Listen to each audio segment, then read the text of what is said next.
अपने देश के आदरणीय सभी देशवासियों को मैं शिव सिंह मानव आदर भाव से प्रणाम करता हूं, नमस्कार करता हूं।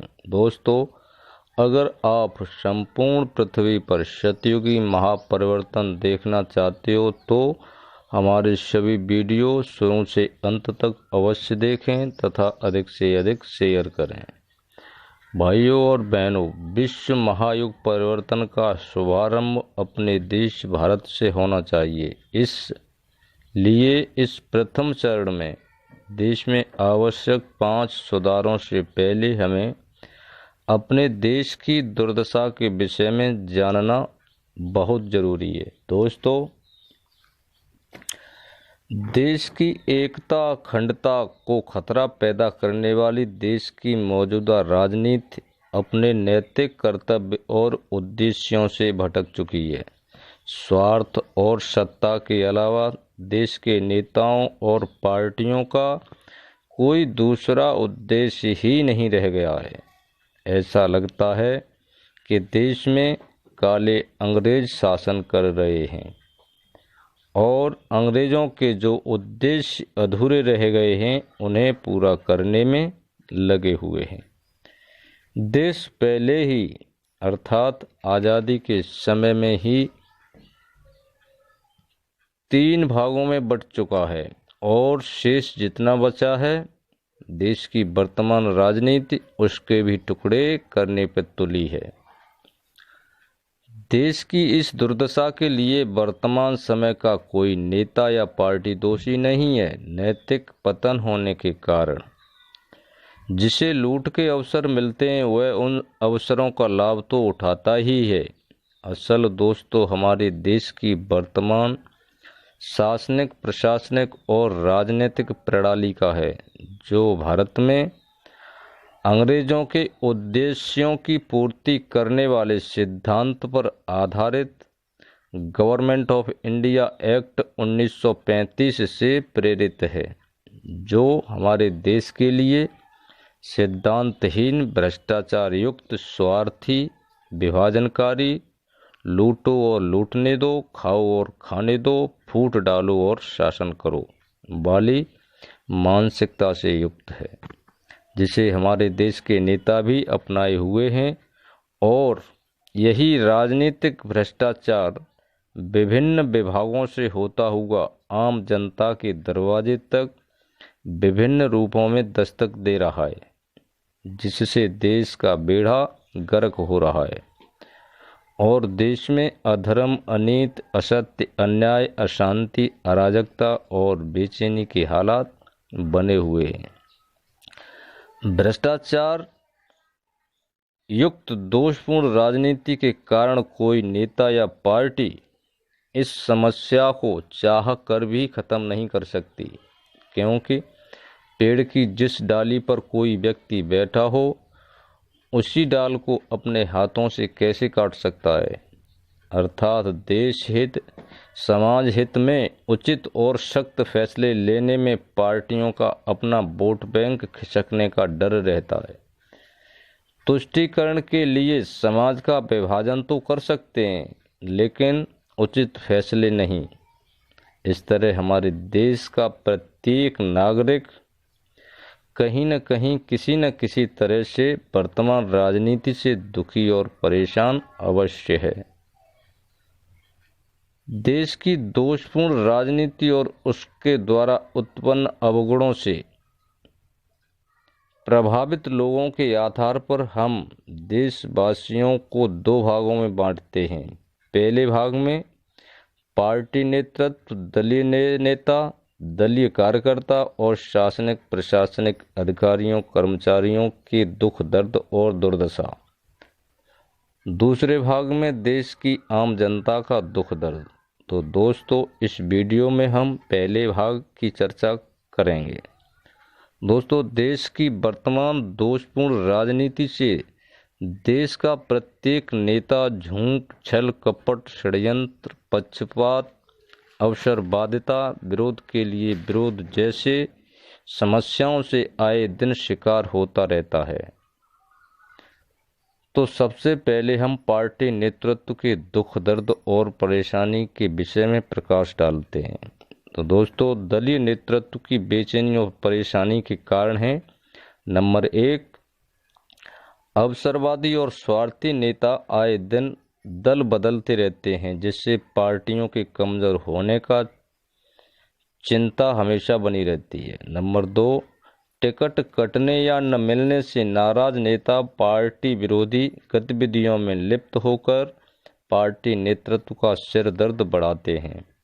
नंबर 3, पार्टी के किसी नेता द्वारा अमर्यादित व्यवहार, बयानबाजी या कार्यों से पार्टी और पार्टी नेतृत्व की छवि खराब होती है। नंबर 4, भाई भतीजावाद, परिवारवाद, वंशवाद और रिश्तेदारवाद के आरोप लगते रहते हैं, जिससे वोट बैंक खिसकने का डर हमेशा बना रहता है। नंबर 5, बड़ी मुश्किल से गठबंधन के द्वारा सत्ता हासिल करने के बाद गठबंधन की किसी पार्टी द्वारा असमय धोखा देने या समर्थन ले लेने से सरकार गिरने से उस पार्टी नेतृत्व के दुख दर्द का अंदाजा स्वयं ही लगा सकते हैं। नंबर 6, प्रत्येक जाति वर्ग के नेता को साधने से अपनों के ही नाराज होने और उन्हें मनाने का सिर दर्द हमेशा बना रहता है। तो भाइयों, दूसरे नंबर पे हम बात करते हैं देश के दलीय नेताओं के दुख दर्दों का। तो नंबर 1, जीवन पर्यंत या एक लंबे समय तक अपनी पार्टी की सक्रिय सेवा करने के बाद भी बहुत से नेताओं को टिकट नहीं मिल पाती। नंबर 2, नेतृत्व द्वारा जीते हुए विधायक या सांसदों के बिना किसी दोष के ही जातीय समीकरण साधने या परिवारवाद के या किसी अन्य चहेते व्यक्ति के कारण टिकट काट दिए जाते हैं। नंबर 3, देश के अधिकतर नेताओं का वर्तमान राजनीति में स्वाभिमान सम्मान सुरक्षित नहीं है, जिससे वे आए दिन पार्टियां बदलते बदलते परेशान हैं। नंबर 4, पार्टियों के अंदर भाई भतीजावाद, परिवारवाद और रिश्तेदारवाद के कारण योग्य और ईमानदार नेताओं को टिकट ही नहीं मिल पाती, जिससे वह देश की राजनीतिक सेवा करने से वंचित रह जाते हैं। नंबर 5, पार्टी के लगभग 10% नेताओं को ही आगामी चुनावों के लिए अपने टिकट सुरक्षित दिखाई देते होंगे। बाकी 90% नेताओं को तो यह भी नहीं मालूम है कि उन्हें टिकट मिलेगी या नहीं। नंबर 6, देश के नेताओं को टिकट के लिए लाखों या करोड़ों रुपए पार्टी फंड या रिश्वत के रूप में देने पड़ते हैं, जिससे भ्रष्टाचार को बढ़ावा तो मिलता ही है, साथ ही आम नागरिक टिकट नहीं ले सकता। नंबर 7, संवैधानिक रूप से चुने हुए जिला पंचायत अध्यक्षों और ब्लॉक प्रमुखों जैसे लोगों के खिलाफ दूसरी पार्टी के सत्ता में आते ही अविश्वास प्रस्ताव के द्वारा हटाने का सिलसिला शुरू हो जाता है।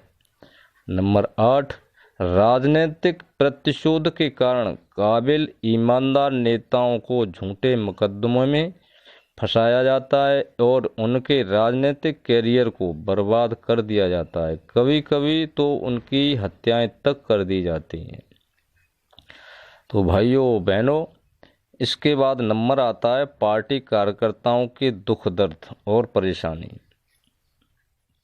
तो नंबर 1 है, पार्टी कार्यकर्ता या नेता अपने वर्चस्व को बनाए रखने के लिए पार्टी के अन्य छोटे मोटे कार्यकर्ताओं और नेताओं को पार्टी नेतृत्व और बड़े नेताओं से मिलने में प्रत्यक्ष या अप्रत्यक्ष रूप से अवरोध बने रहते हैं, जिससे वे निराशा हताशा महसूस करते हैं। नंबर 2, अपने स्वाभिमान सम्मान और वर्चस्व के लिए एक ही पार्टी के कार्यकर्ता आपस में लड़ते झगड़ते भी रहते हैं। नंबर 3, एक पार्टी के कार्यकर्ता अक्सर दूसरी पार्टी के कार्यकर्ताओं से लड़ाई झगड़ा और खून खराबे तक की नौबत पर आ जाते हैं। नंबर 4, जब कोई एक पार्टी सत्ता में आती है तो अन्य पार्टियों के कार्यकर्ता उदास, निराश और अपने आप को ठगा हुआ महसूस करते हैं, जो लोकतंत्र के लिए घातक है। जो सत्ता पक्ष और गैर सत्ता पक्ष में लोकतंत्र को विभाजित करता है। इसके बाद दोस्तों नंबर आता है नौकरशाही की परेशानी। देश के अधिकारियों और कर्मचारियों पर निष्पक्ष कार्य करने में असमर्थ रहते हैं। उन्हें सत्ताधारी दल के प्रभाव में कार्य करने पड़ते हैं। नंबर 2, सत्ताधारी दल अपने अनुकूल कार्य करने के लिए उनके तबादले अपनी मनमर्जी से करते और करवाते रहते हैं। नंबर 3, उनके विभागीय कार्यों में बाधा डालने वाली चुनाव पद्धति से भी उन्हें परेशानी होती है। चुनाव के समय उन्हें महीनों इधर उधर भागना पड़ता है। नंबर 4, देश के अधिकारियों और कर्मचारियों को भ्रष्ट बनाने में भी हमारे देश की दोषपूर्ण राजनीति प्रत्यक्ष या अप्रत्यक्ष रूप से दोषी भी है। दोस्तों अगला वीडियो भी अवश्य देखें, जिसमें देश के आम नागरिकों के दुख दर्द के विषय में बताया गया है। धन्यवाद। अपने देश के आदरणीय सभी देशवासियों को मैं CV सिंह मानव आदर भाव से प्रणाम करता हूं, नमस्कार करता हूं। दोस्तों